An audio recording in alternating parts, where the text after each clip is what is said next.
Hello, everyone, and thank you for joining the Nonprofit Learning Lab for today's workshop.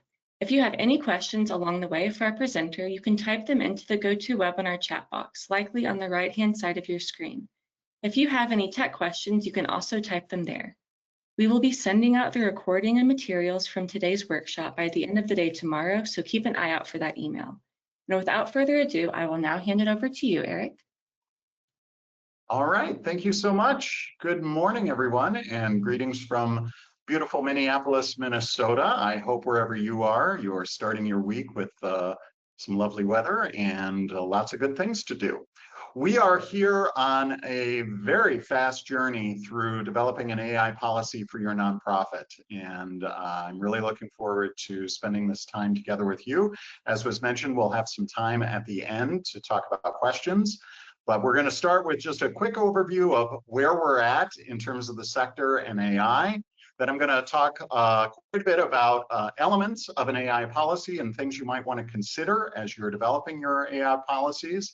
And then we'll close with a little section on your next steps, what you can do to take today's learning into action and what you can do to actually develop whatever your next step looks like for your acceptable use policy in the world of AI. So let me see if I can get my, there we go, get my computer to cooperate and the presentation to cooperate.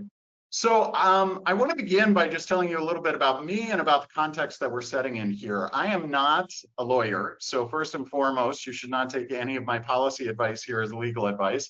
I'm also not a technical guy. I'm not an IT person or somebody who comes at this work from IT. The focus of my work is helping nonprofits to achieve their mission. And mostly I do that through helping them develop strategic plans or marketing plans to help them do the work.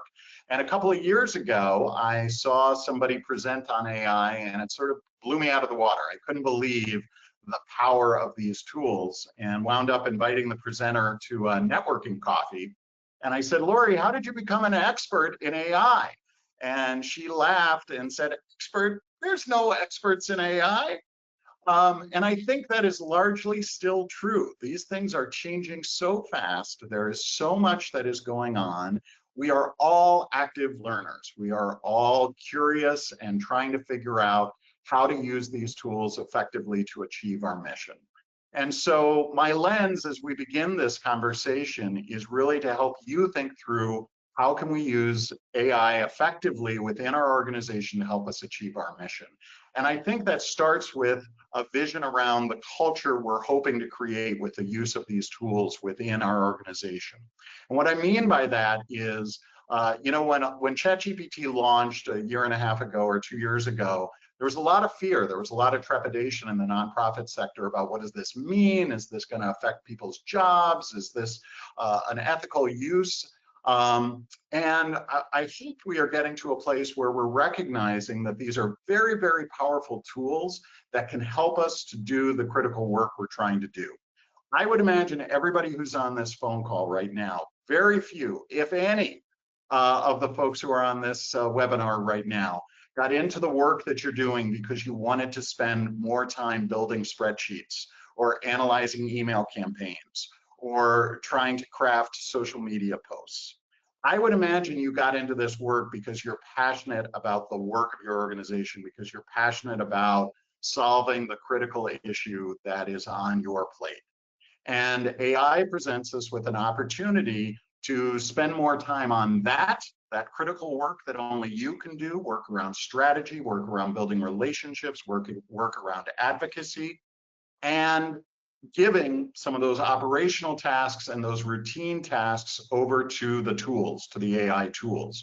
But in order for us to be successful about that, we have to use the tools effectively, right? We have to understand what they can and can't do. We have to understand their limitations, and we have to make sure that we are being transparent and clear about what the tools are going to do within our organization.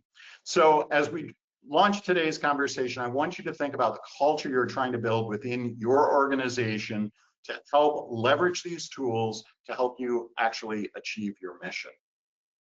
The reason this conversation around policy is becoming so important right now is because a lot of nonprofits are running blind. And I've done this research a couple of times. It's very fast moving. It's changing quickly. But the most recent surveys in the spring of this year indicated that 80% of nonprofits have yet to adopt an acceptable use policy. And what that means is that our teams, our staff members, our colleagues are cobbling things together on their own. They recognize the power of these tools. They might be using them within their own personal lives and bringing that into the work environment. But we aren't always providing them with the rules of the road, and we aren't providing our teams with guidance about how effectively to use these tools. And so as we're working through today's conversation, I'd encourage you to think through, where is your organization at right now? It's possible you haven't even started this conversation. You have no policies in place. You haven't updated any of your policies. That's perfectly fine. A lot of organizations are exactly where you are. You may have started to do the work and got some emerging policies, some things in place, maybe updated a few things, but you recognize that there is also more work to be done. That's great too. Hopefully this will help inspire you to take that next step and to consider the next level of policies or acceptable use that your organization needs to face.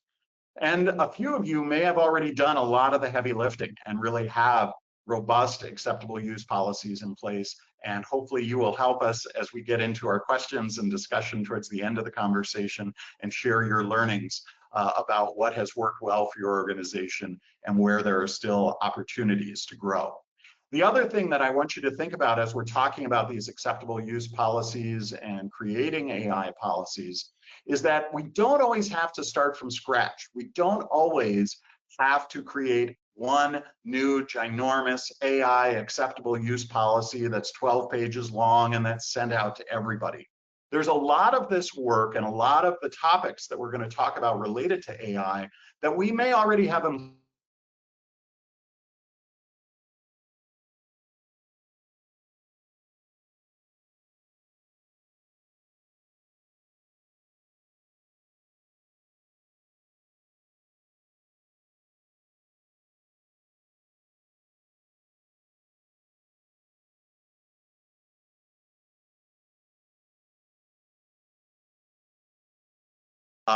for an AI violation in the same way that you would use for any other HR policy violation or any other concerns. There are some topics where we may actually need to develop entirely new policies, or we may need to rethink the existing policies or the existing acceptable use in place, and we'll spend some time talking about those as well. The reason this is so important is because without these guidelines and without policies in place, we are putting our organization at risk, okay? A lot of folks in our organization deal with a lot of data every single day. We have donor information, we have client information, we have financial information about our organization, we have our brand reputation, we have copyright issues. All of these topics wind up affecting us when we are working within the AI environment. And it's important from an organizational lens that we are providing clarity to the team, clarity to the folks who are working with these tools, so that we're not creating additional risk for the organization, and so that we're protecting our clients and our donors and our financial information to make sure something doesn't happen that we wouldn't want to have happen for all of them.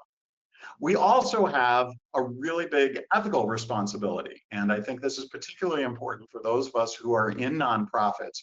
We want to be thinking about who could be harmed by using some of these tools, and what unintended consequences could come about when we are using these tools. So that, again, we can provide our team with the right guidance so that we are staying true to our mission and focused on the right priorities. When I talk about this values lens here, I want to give you a couple of examples of what I mean by that, because this really can change from one organization to another organization. I was presenting earlier this summer in Wisconsin, and somebody came up after me after a presentation similar to this one, and they said, you know, Eric, our organization is really struggling to use AI because we are all about supporting artists and content creators. And we don't want to see those jobs and the work that those folks are doing displaced by technology. And so we had a really rich conversation about how for that organization, if your mission is about supporting creators and supporting designers, that organization may actually put in place more restrictions about what kinds of content or what kinds of design elements they use AI for, and may limit their AI use to more operational and financial and data analytics. It could still be of value to their organization, but parts of what the tool does may not be appropriate for their mission. Another example that that I think of when I am concerned about AI policies, we think about environmental organizations who are concerned about the power usage that AI may have. And for those organizations,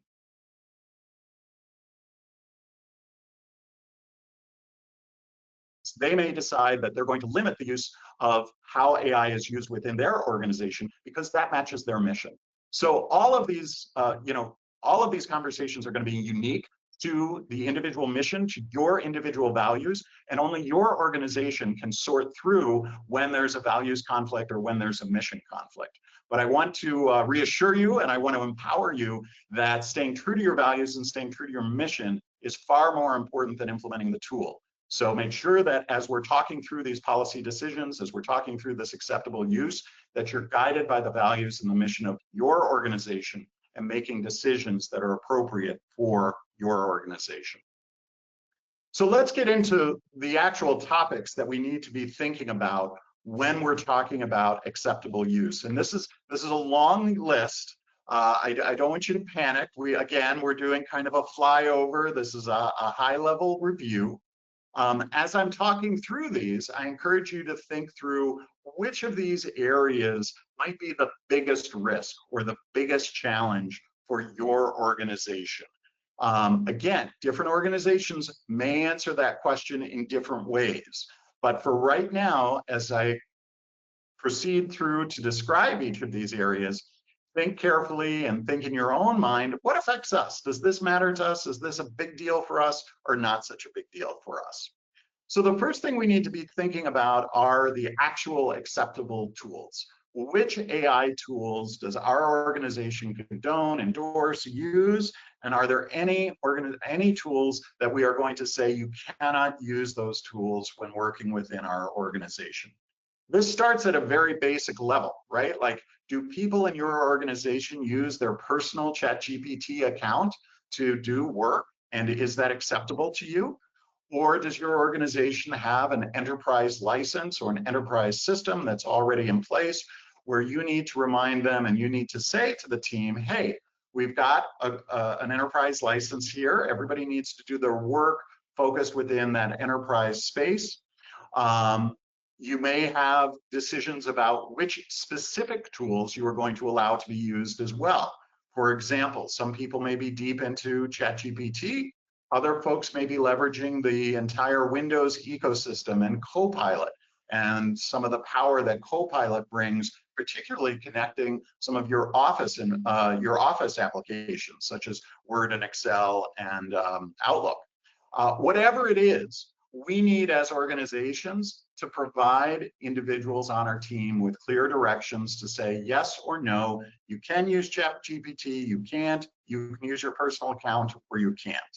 I would also say on the enterprise issue, and I'm not trying to sell anything here, but I would make you aware, if you weren't already aware, that usually when you buy an enterprise license for many of these tools, you're also able to access a different level of security around your data within the organization that is not always as broad as using these tools individually. In other words, if your organization purchases a ChatGPT nonprofit license, that data is treated differently than when you or I go to chatgpt.com and start answering questions. So in addition to asking these questions around what's acceptable and what's not, we may have a longer term challenge and a longer term question to ask of, Do we have enterprise software and license? And if not, what's our process to eventually get there? So that's what we're talking about with the acceptable tools area. Another big space we need to be thinking about is around accuracy bias and transparency. I'll bet if I turned on everybody's speaker right now and asked you to share with me mistakes you have seen from using these AI tools, we could probably spend the next hour laughing and being horrified at some of the ways that AI can make mistakes. It is a thing. It's a real thing, and it's a really important thing for us as organizations. So we need to start thinking about what's the process that we have in place to review the content, the data, the information, the analysis that we are leveraging from these tools. How are we making sure that the results we're getting are in fact accurate? The same thing holds true in the space of bias. Many of you were probably following along. Again, this became a real hot button at the beginning of 2024 and earlier this year. There are lots of different ways that these tools are biased. They are biased towards Western culture. They tend to be biased towards white folk. And so it is often not uncommon for us to see results that may reflect unintended bias from these tools. I frequently will ask ChatGPT to create little cartoon characters. You'll see some at the end of this. I like to do that to enliven my presentations. And sometimes I will say, show me a group of people at a conference, hanging out, at a work conference. And it is amazing to me how oftentimes I will see a cartoon that will come up and it will have 8 people gathered around and every single person is white, or every single person is wearing Western clothes. And so I have to prompt the tool to say, hey, I want this to be more diverse. I want this to represent a variety of ability levels or a variety of races in my image. So as an organization, we have to ask ourselves, how are we making sure that we're not allowing that bias to move forward into our production, onto our website, out into the world? And then finally, with this whole conversation around transparency. There are transparency concerns to be addressed in terms of when do we disclose that we're using AI? And there's also transparency around letting people know when we are leveraging some of these tools. So probably the most common example of this are meeting tools. You may already use a meeting bot that joins you in a meeting, and it is recording things, it is taking notes for you. Is that required in your organization to disclose that and to let people know, hey, I'm going to record this meeting using my AI bot. Is that okay with you? Are you comfortable with that? Longer term, we have a whole host of issues with these meeting bots. Where do those notes go? How long are those notes saved? Which meetings are recorded and which meetings aren't? So transparency can have a number of long-term questions that we eventually will have to answer as we continue to move forward down this path. For the accuracy and bias issue, the question and the process that we might want to be thinking about is, do we have proofreading? Do we have two-person proofing going on as part of our regular process, maybe even as part of our policy, to make sure that we're not allowing any mistakes to go forward again into the public or into anything that we are sharing and disseminating more broadly. The third area we need to really be thinking about is data privacy, and we've already touched on this a little bit. But depending on your organization, we all have confidential data, and we all may be wanting to dig into that data to leverage the power of AI to help us understand what's going on in our data. But we have to be very, very careful about that. And we need to give our team members clear direction as to what data can and can't be analyzed. When we go deeper, we might be in a place where we can help people create tools to analyze the data without disclosing privacy issues. In other words, we might be able to anonymize the data, or we might be able to use coding or other tools to allow us to do our data analysis without disclosing anything that's in place. But as an organization, our first step is to make sure everybody is clear as to what data can and cannot be shared with AI.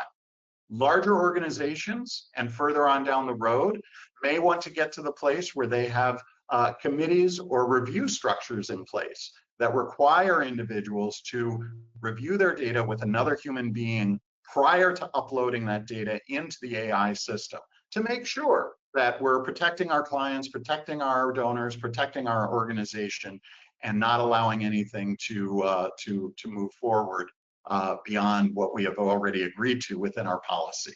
So data privacy becomes an issue for us to explore as well.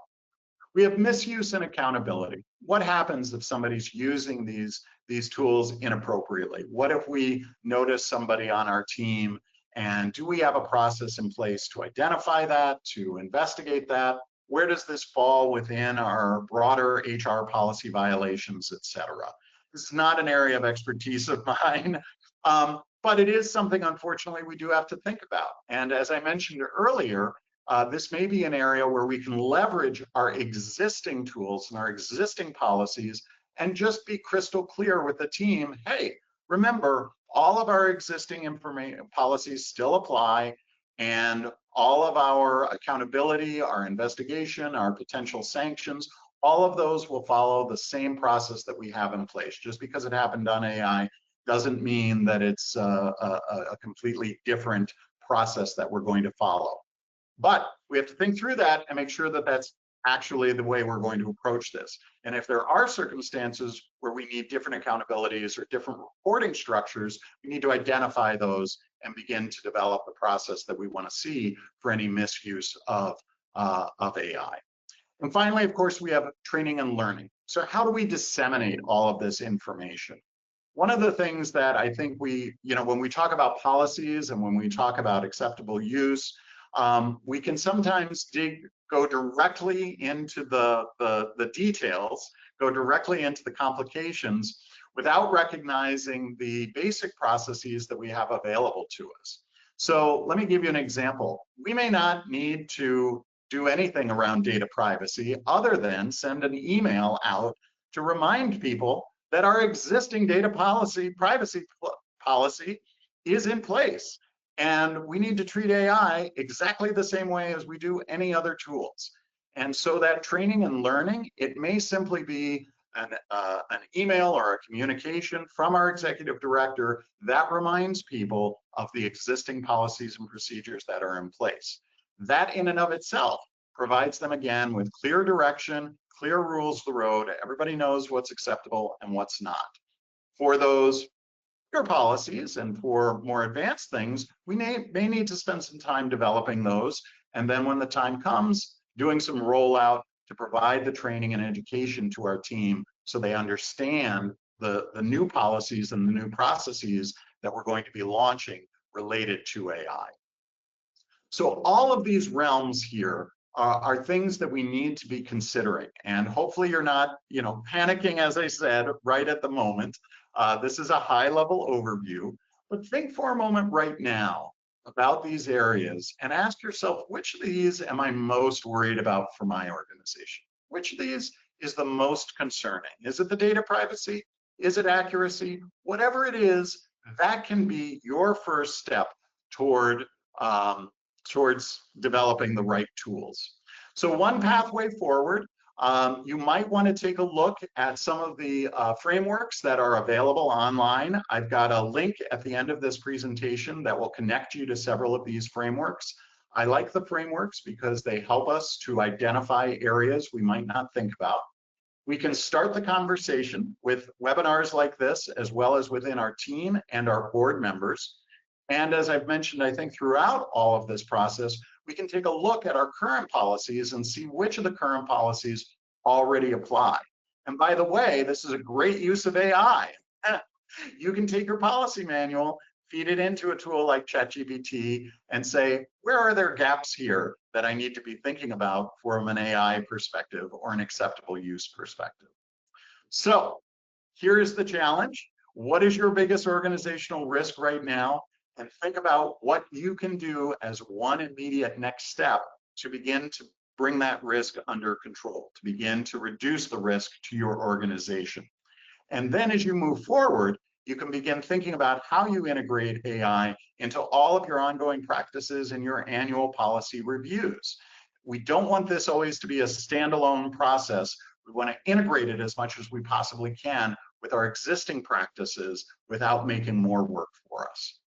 Remember, as you're doing this work, you have an incredible support network. You've got your internal team, you've got some champions on board there. You have your board itself. Everybody on your board is wrestling with this in their work environment as well. You have your IT team, whether that's in-house or external.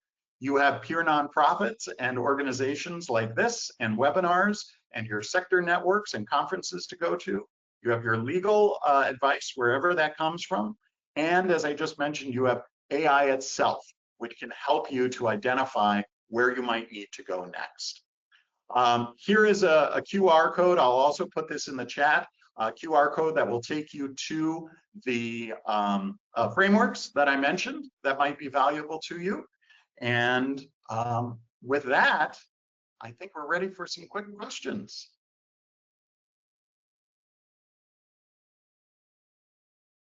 All right, we've got a question asking, who should be leading this policy creation at an organization? I think that depends a little bit on your organization. Oftentimes it's the executive director and or the board. This is a governance issue, so I think it's important that you engage your board at some point. If you need a broader, like if you're really looking at all of those elements that I talked about, I would consider developing a task force that is cross-functional. Ultimately, for most organizations, I would see this as the executive director leading the charge and engaging the folks who are using it, IT and the board along the way.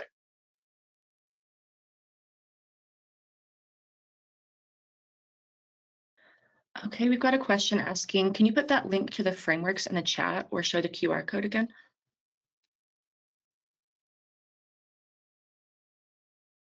I'm sorry? Someone is asking, can you put that link to the frameworks in the chat or can you show the QR Yes. code again? Absolutely. I'm going to put it in the chat right now. Thank you for the reminder.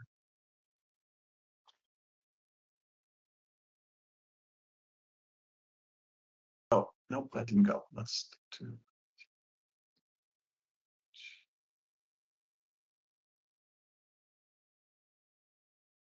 Okay, let's go back. Let's do it that way.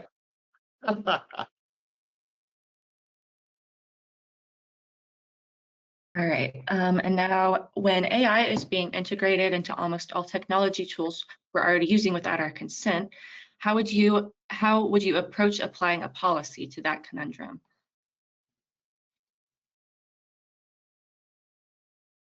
I'm not fully sure I'm tracking on all of this. I would simply say that I think it is important for us as we are negotiating vendors and working with selecting which AI tools we are going to support and not support, that we are clear on some of their ethics, clear on some of their data sharing, clear on how they're going to use our data, which data do they have access to and which data they don't have access to.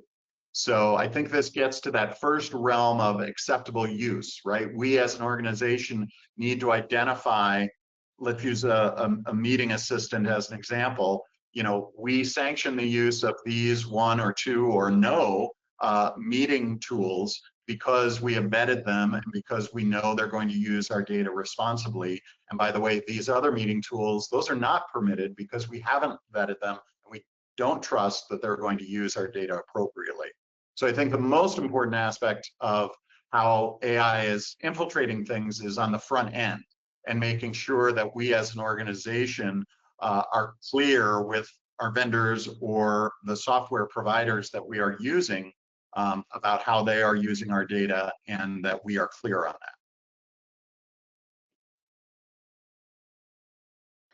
that. All right, we got time for one more. Yeah.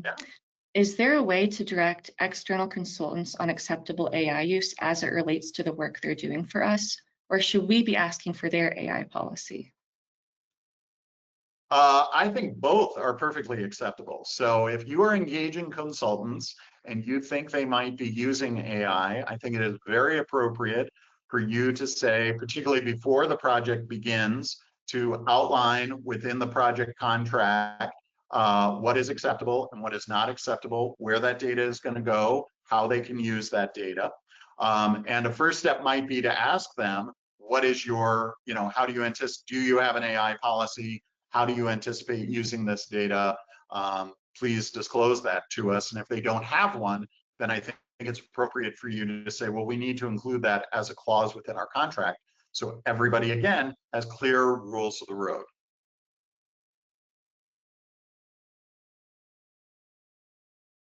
All right, thank you so much, Eric. This workshop has come to a close. If you are interested in receiving the recording and materials from today's workshop, you can download them on the bottom of our free webinar page or email us at program@nonprofitlearninglab.org.